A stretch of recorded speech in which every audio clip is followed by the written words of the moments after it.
Alright y'all, I got the full Akra system installed here on the 1300GS. You can see that it also includes the decat header, which is starting to pick up a lovely little shade of blue and purple there, now that it's kind of broken in.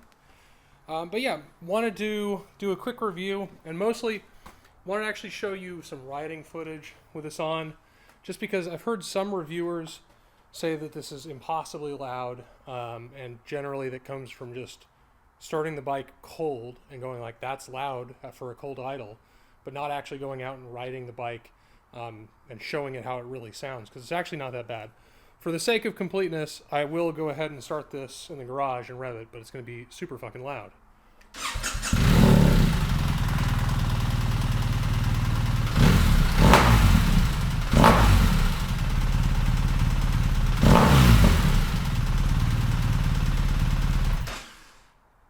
So pretty fucking loud, but actually on the road, it's not nearly that aggressive.